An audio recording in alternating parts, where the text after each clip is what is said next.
Right here tonight at 5 for you on Friday, hundreds of countries will learn their fate with the United States when it comes to trade.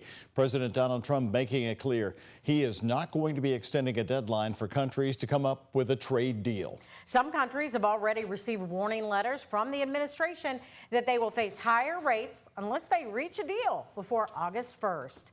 And the trade decisions on the federal level are already having impacts on your groceries. It is our top story here at 5. I'm Connie Leonard. And I'm Doug Proffitt. Thank you very much for joining us today. Today, the Trump administration is warning about another 25% tariff on India. Governors around the nation are now sounding the alarm.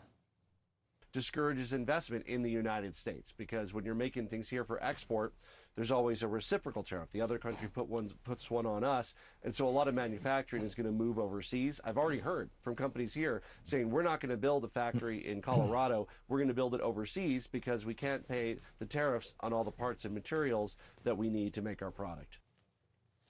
Well, for Canada, a tariff on 35% on Canadian products could start Friday. For Brazil, that could go up to 50% tariffs and a 25% tariff on India.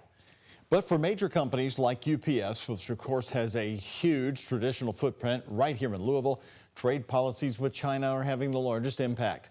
Isaiah Kim Martinez has new information from an earnings call that UPS had this week. And Isaiah, you've also been talking to local businesses, Southern Indiana and Louisville. What are they telling you about the prices because of tariffs? Well, Doug, they're going up. That's the bottom line here. And it's actually interesting. America's economy, get this, actually grew 3% in Q2. We're talking about gross domestic product, but it comes as we're seeing the cost of everyday goods from electronics to shoes increase.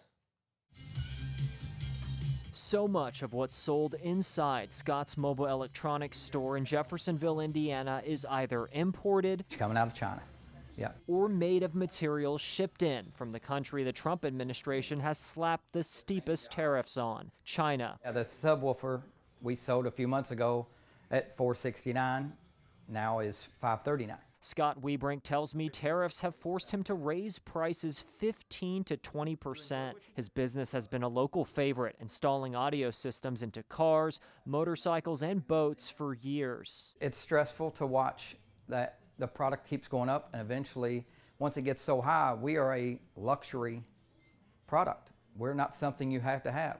So this is going to be something that's going to get cut out of your budget faster than something else. Let's see here. Across the river over in St. Matthews, Matt Muller shows me the change in the price tags for running shoes in his shop since we last spoke in November, right after Donald Trump won a second term. This is the Saucony Guide. Previously it was a $140 shoe. It's now a $150 shoe. Muller's prices are set by each individual shoemaker. It went from $140 to $145. So it's a small increase.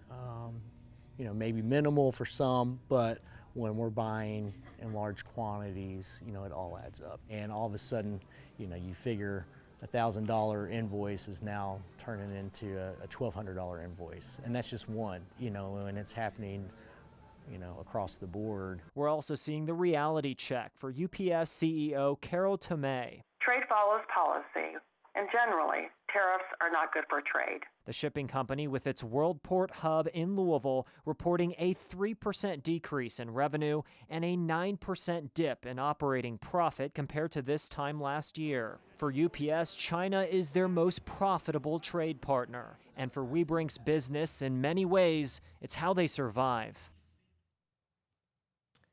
Now, the UPS CEO also said because of Trump's tariffs, these are her words, on China, now including items less than $800, international business has taken a significant blow. She says it's resulted in a year-over-year drop in average daily volume of 34.8% for the month of May and June.